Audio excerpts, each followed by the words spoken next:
we're just starting off with Coraline, already on me at the moment, but winter is finally almost done. Most of the snow actually melted away today, and at the time of, this coming out, it's gonna be like March 1st. I'm so excited for winter to be over. I miss the sunlight, I miss the warmth. I realized that like I'm kind of like a houseplant, but also this year I realized I don't exactly have like seasonal depression. That is definitely a thing, and if it's like dark by like 4 p.m, yeah, I'm not having a great time. But I get like seasonal agitation, if that makes sense. I just get angry at everything. I just get angry and nitpicky at everything, and I don't want to deal with the snow. I don't want to deal with the ice. I don't want to drive in it anymore. I don't want to have to go to work in the dark. I want spring back. I'm so glad winter's almost done. But on that note, turning over to, happier things, just reviewing and talking about what I read all of the season. It was definitely a season of like variety in regards to the books that I read. Thank you. This one is probably going to be here almost the entire time. Do you want to stay like this? Is this okay? Or you gonna get mad? Get squirmy? You look angry, but I think you're fine. You're purring. We'll see. We'll see how long she lets me do this to have her actual face on camera, rather than her tail and ass. Anyway, back in December, I polished off 2024 reading-wise with Merrick by Anne Rice and The Hogfather by Terry Pratchett. Two vastly different books. And with Merrick, while I didn't enjoy I kind of enjoyed it. I enjoyed pieces of it. And while I didn't enjoy the majority of it, there were different elements I liked about it. And rethinking it now, actually, just in regards to coming up with a wrap-up and everything, I think Merrick would have stood better on its own if it was Merrick herself telling us her story and kind of like walking us through her story and that kind of documentation, rather than like David telling it to us. I will admit, just in regards to my own review back in the Merrick thing, I know I left like a little clip in of editing me having switched the names David and Daniel. I feel like an idiot at all time. I've been more careful since. It's David Talbot in there. Anyway. But after that, it was, more Christmas time, and I actually wanted to try being more like festive, more like seasonal. Seasonal living that I actually do kind of want to experiment with, more even like with the spring stuff. I want to try to get more like little spring decor things around. Anyway. You saw this? Hi.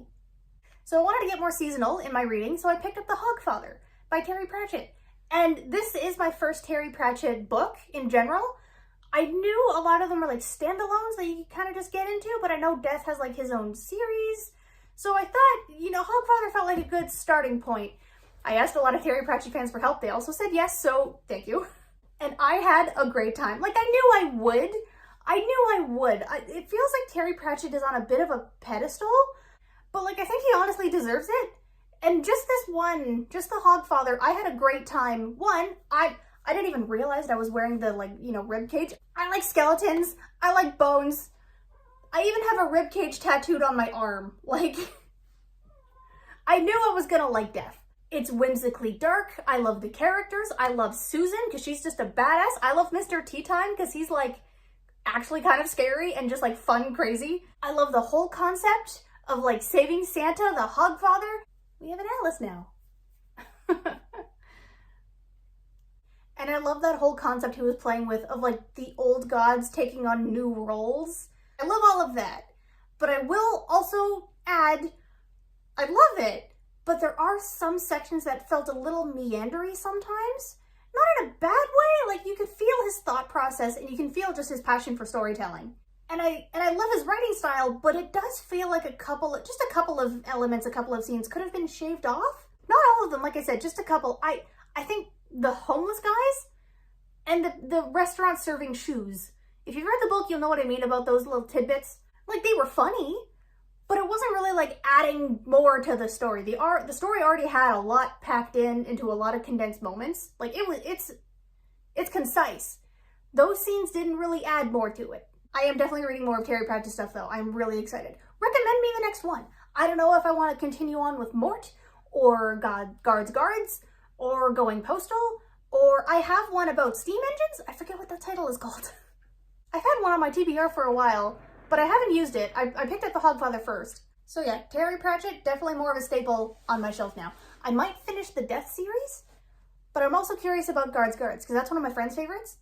But while I was reading The Hogfather, 2025 rolled around, Sorry, if you hear little noises, Coraline is playing with a little, like, ball and a track toy. So that might be in the audio now and then. I'm sorry. But with the new year, I also wanted to try something new. Get a little outside of my comfort zone when it comes to readings. And I will also admit, I wanted to kind of get ahead in my own, like, video process in regards to, like, Valentine's Day. I'm a slow-ass reader. So I picked up Neon Gods and then Beyond the Black Door after that. I'll admit, the outside of my comfort zone bit, that was like Neon Gods, mostly. I'm asexual, so that's actually why I picked up Beyond the Black Door, because I wanted to read it for the asexual representation. But then kind of on the other side of the spectrum, I wanted to try out something new for Valentine's Day. So I picked up some smut, and I picked up Neon Gods.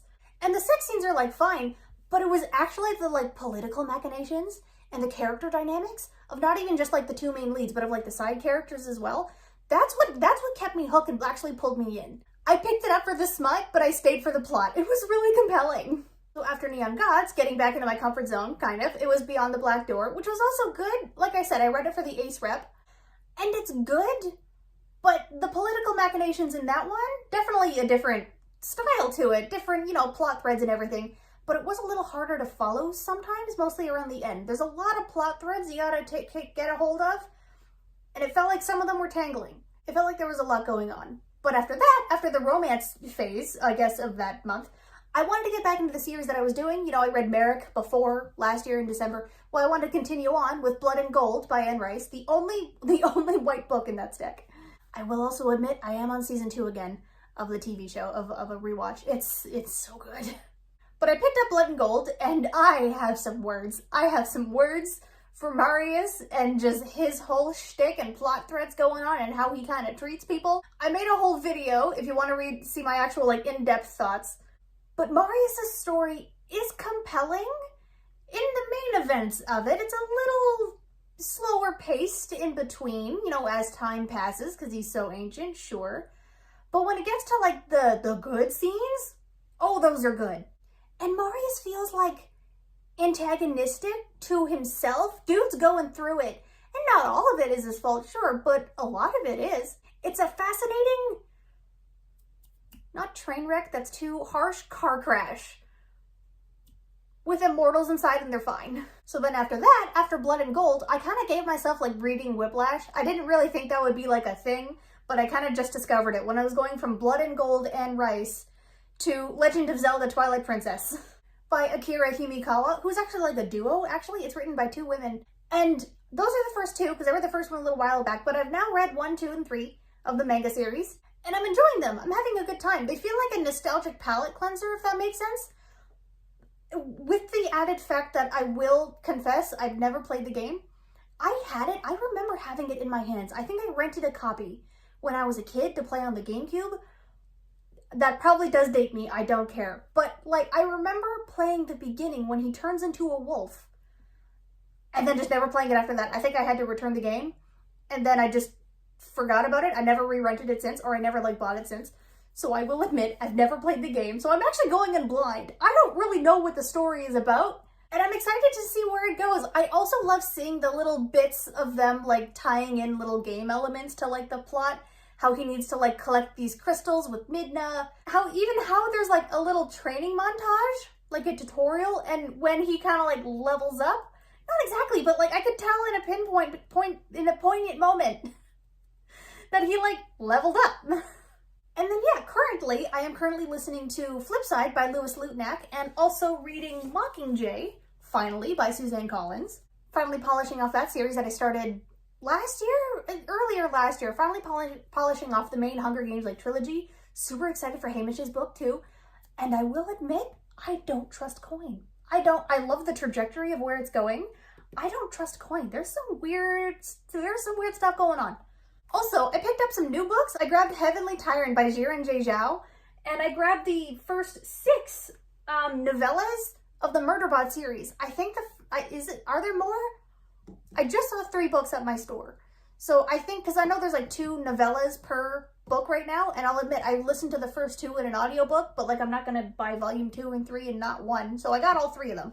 Were there more? I thought there were 8. I could be wrong. There might just be 6. So yeah, I got those to add to my little sci-fi collection. I will emphasize at the moment little sci-fi collection. I've got Iron Widow and Heavenly Tyrant. I've got Murderbot, and I've got Gideon the Ninth. I don't really have much other sci-fi ones. I like them, but it needs to be like a specific type of sci-fi for me. Big, grand epics, I'm not really into. But if it's like a smaller story, granted Gideon feels huge. Gideon is a little convoluted, but in like a good way. But it also focuses in on Harrow. Murderbot is obviously about like Murderbot, and Iron Widow is obviously just, granted, just about an awesome government takeover. I don't know about Heavenly Tyrant yet, but Iron Widow is great. This woman's like revenge story against an empire. It's fun. I don't know how to describe that in regards to my sci-fi tastes. Like I said, really big, grand scale ones, they feel like too big. They feel daunting. But then if it's like a smaller, maybe more localized story, but then again, you're not in space. So like, but then again, Murderbot's not always in space. I don't know where I'm going with this. Iron Widow is also just not like in space. Like, it doesn't have to be in space. Maybe that's the thing. I don't know, because Gideon was also, and Harrow was mostly like in space. I think if it's a smaller, localized story, or like character focused, but grand sweeping, like I don't know if I would like Dune. I don't think I would like Dune. I think that's too big, you know?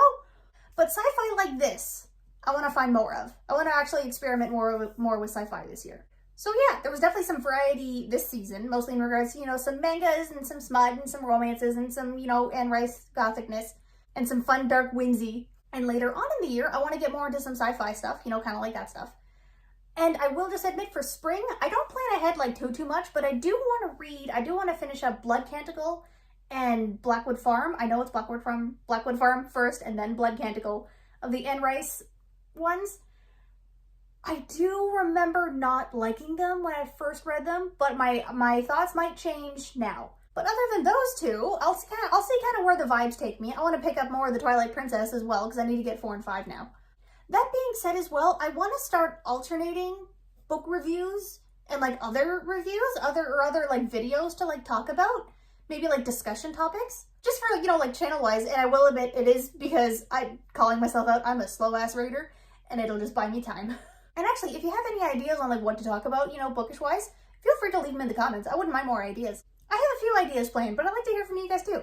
Anyway, I am absolutely looking forward to just spring in general, not just for the books that I want to read, but also just the warmth and the sunlight finally coming back. I'm like I said, I'm like a houseplant. I need the sunlight. But yeah, feel free to like and subscribe, and I'll see you next week. I do want to go for a walk. Right now it is too dark out, but soon I can go back outside.